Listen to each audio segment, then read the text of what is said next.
Welcome and thanks for joining us today on Universal MD. I am one of the internal medicine residents at the University of Calgary, and today I'm happy to share with you my timelines of what I used to study for the MCCQE Part 1 exams. At the time I was studying for these exams, I was also simultaneously studying for the USMLE Step 2 exams, and it was just a lot and it was overwhelming. And I had a full-time job that I had to keep. So I'm gonna share with you my timelines, the materials that I use, and everything that I did. I know a lot of you are through the same path and you're looking at studying for both countries, and you can do that simultaneously because the exams are both similar. And if you're new to our channel, please do support us by hitting like and subscribe. It's free to you, but it makes the channel really grow, and thank you so much. Also, we have lots of cool material to prepare for your CARMs, to prepare for your USMLE down in the description box. Check it out, it's lots of cool stuff. All right, let's get started. I actually really got into thinking about doing this when I was back in Japan, and moving from Japan to Canada, what I started doing was I began to think, will I still move to the US because I wanted to do the USMLE as one of the exams, or will I just stay in Canada and then take the Canadian exams? There's lots of this information online. US is a better option. Canada is a little more difficult to get in. They favor home trained graduates. We don't know how the grading process takes place. It's not really structured and more objective as what people would say online. But I then started studying both exams. I was like, I'm gonna write both of them and I'll see where that leads me to. So today, let's focus on the MCCQE Part 1 and the different resources that I use in order to be able to reach this level of becoming an internal medicine resident in a very competitive university. In terms of my timelines, the first thing I would say I did was I took about a week or so just to sit down to think and see how I'm going to organize myself. It was not easy, but I had to think how I would study. I started watching lots of videos, reading lots of books in terms of just learning how to learn and absorb a huge chunk of information to be able to sit for an exam, pass the exams. My objective was to clear the exams in 4 months, which tentatively I was able to do because I effectively started studying for the exams in October, sat for the exams in February, and I passed the exams with good scores. So at the time I was working a full-time job, picked up from November, but prior to that, from October, I effectively started studying. So here was my full schedule. At the time, between October to November, when I was applying for the jobs, life was expensive, I needed to pay bills. So I was really doing job hunting every day. I'll go for job fairs around the city. I would look online in the LinkedIn and direct company websites for some of the companies that I had an idea about that were in the medical field. And I really worked so hard. I would try to tailor my CV every time to fit a particular job description. When you do this and you really want to do it well, I wasn't using ChatGPT or any tools online because I really wanted to do it well. And these were taking me hours upon hours. When I effectively started studying in October, this was how my schedule looked like. I would start very early in the morning and do my job search up to sometimes around 2 in the afternoon. I'll get a power nap and then I'll start studying with my friends from 4 o'clock, sometimes from 5 o'clock. So I was testing study groups at the time as well because I was just new to Canada, and I was looking for a study group that was really consistent, full of serious people and people who knew exactly what they were doing. So it took me about the whole of October just to get a steady study group with great partners. So I want to say that as you're looking for study groups and you're looking for people who are serious, you might get in and out of groups. That's totally okay. Don't be worried about it, and don't be scared to tell someone no. You really have an objective, you have a timeline you're really sticking tight to, and you don't want to be distracted. So follow what you know is best for you and that is helping you towards your goal of passing your board exams. So at 4, we would study ideally to about 8 p.m. Then I'll stop, have dinner with my family, we'll do our evening devotion and prayers. I would also say that prayers is something that was really important to me, and it really helped me a lot because just by myself, I couldn't do it. But having that spiritual support with family and praying and knowing that God is on your side is just the best thing that can happen to you. A lot of people parent to not say these or they are scared, but I would say that God was like a very determining factor. So no matter what God you believe in, you gotta always pray and make sure you focus and ask for that help. Once you kind of like are confident that you have the spiritual backup, every other thing in the physical just go well. So I'll do that evening devotion with my family, then I'll go to bed sometime around 10 o'clock. Sometimes after that, I still like study. If I have like a burning thing that I want to explain to my friends, I would then go ahead to explain that thing to them for the next hour. And then usually they were in the East Coast, I was in the West Coast, so it was usually later in the night for them, but they were really, really eager. So after turning around in about 9 to 10 different study groups, I was able to find a small subset of 4 people that were able to really study together consistently, and we all made it onto different universities. So find yourself good study partners.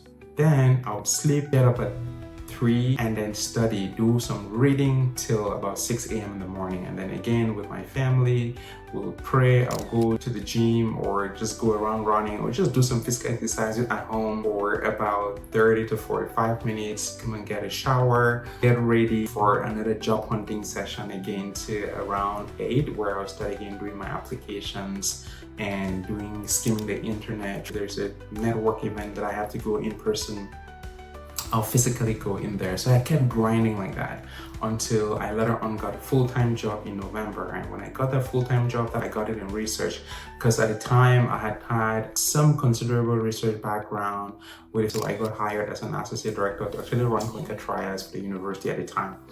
And so this was a full-time job. Being an associate director, you have a manager beneath you, you have coordinators, and then research assistants that were working over me. So my workload just exploded. And what did I have to do? I had exams that I had to prepare, and at the same time I had a full-time job and I had family to take care of. So it just got busy, but busy in a nice way, because then I couldn't worry a lot again about rent or being evicted. You know what I mean? So then I started working that job, and it was a 9 to 4 job. And I would do the same thing. But what made the difference is that anytime I was going to work, I was always listening to Board and Beyond videos. I would always be listening to all topics. If there were topics that I never understood, I would re-listen to them. And I was driving like 27 minutes from my home to work and 27 minutes back.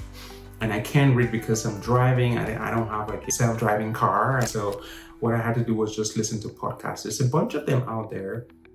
I did listen to Ninja Nerds as well, Board and Beyond, and there's many other videos out there that could really help you with some information that is crucial and important for your exams. But these are kind of like the ones that I essentially used.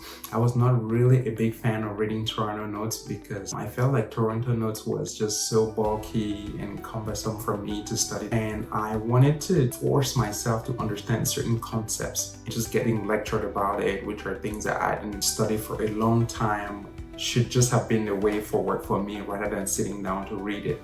And I never really had the time. And so this is how I continued grinding, and my objective was to take the exams in February. In terms of the resources that I used at the time, I used Board and Beyond videos online. I got these videos from the Telegram group. I never got to download them. I just watched them directly from Telegram. So every morning I'll just go to that channel and open it. And then I was able to watch the videos or listen to them, at least when I was going to work. Sometimes when I come back and I have the opportunity, I'll do a little bit of notes. When I'm at the office during my lunch time for the hour, I'll just still be listening to Board and Beyond videos and making notes. And that's how I was very busy. I cut aside all distractions. I put aside every little thing that could come my way that was a big distraction to me. And this is really important. I see a lot of people preparing for these exams, but they're super distracted. You know, they'll spend about 2 hours a day on either Facebook, Instagram, TikTok, whatever is your favorite, or YouTube. You're just scrolling, and then the compensatory reasoning or idea behind it is usually that, well, you know, I did a full block of 40 questions and I should treat myself a little bit. Well, guess what? You don't have time for that. You can force yourself and you can cut out the crap. So cut away all the time, be focused, become indistractable. That is essentially how I became when I was preparing for these exams, and especially that I was trying to study for Step 2 CK and I was preparing for MCCQE 1. I mostly focused on Step 2 CK because the knowledge was a little bit richer, stronger, and then I did a little bit of MCCQE question bank just so that I could tailor and bring back that knowledge into the Canadian context. The Above and Beyonds were mostly like US videos, and then I started doing U World as well with my friends, and we did a U World just once with friends, and we tried to do about 40 blocks every day. So initially, that force of inertia according to Newton's law is before you start, it's really difficult. Every day it's like really horrible. And then as the time went on, we had overcome that process of initial. It was really easy to then just keep studying, and that's how we could increase from 40 questions or 1 block per day to about 2 blocks of 80 questions per day. And when we knew an answer, there was no need of actually just reading again the explanations. We just went forward. In terms of resources, I use the Above and Beyond videos. I use USMLE Step 2 question bank. I equally use the ASQ Bank. I would say ASQ Bank is a huge one here. It's the one that's really closer to the Canadian exams as opposed to the US exams. So midway into really studying for the US exams, I found out that knowledge was a little bit conflicting and divided a little bit. My thought was, where do I really want to be? Do I want to move again completely to the US to a new country when I was just from Japan? Or would I just stay here in Canada and then work really hard and get into the Canadian system? It was a really, really big decision for me to talk to lots of seniors, ask questions, talk to different program directors. I was very curious and inquisitive, and I knew the time was not really on my side. So once I had all this different perspective, giving visa issues, relocation, and everything from scratch, I made the decision to pause with my USMLE preparations and then just to really focus on the MCCQE1. And this was sometime end of December, and then from that time I focused really 100% on the Canadian exams. I used the ASQ Bank with some of my friends that were working together from Ontario, and we were able to go through the ASQ Bank and answer a ton of questions. We didn't completely exhaust or do all the questions on the ASQ Banks, but we were essentially mixing like high yield topics. In Canada, our main topics will essentially be ethics, psychiatry, gynecology, some internal medicine, pediatrics, surgery. These are the topics that are really the high yield, and so I kind of like trying to really focus on this. And the topics that usually are less frequent, like neurology, where things and neurosurgery, where things that I never really focus a lot on. And you have a few statistics here and there that comes in the exams as well, and I did try to focus a little bit on that and to solve some of the questions. So you have all of these things that will come in the exams, and I use ASQ Bank to really focus on that. Time and again, I was trying to do the CDM questions at the time using the Canada Q Bank, but also there is this 36 CDM questions that exist online, and just a few resources here and there that were non-specific that I was able to use in order to prepare for my CDM sections. But you're all lucky now, CDM doesn't exist anymore, and now you just have your PU MCCQ questions that are divided into 2, and it's more time favorable. So at the time, it was 210 questions for the initial 4 hours in the morning. And then you had like a break of 45 minutes, and then you had your CDM questions, about 36 stems, which you had to answer in the same time, about 3 to 4 hours in the afternoon. So that's how the exams was initially structured. But right now it is just completely MCQ. That is essentially how I did. I took my exams in February, waited for the results, and I passed in April because it takes about 6 to 8 weeks for the results to be out here in Canada. And so the tips that I'll generally give you if you're looking at preparing for the MCCQ1 and in a short time like myself, because one, I had a full-time 9-to-5 job.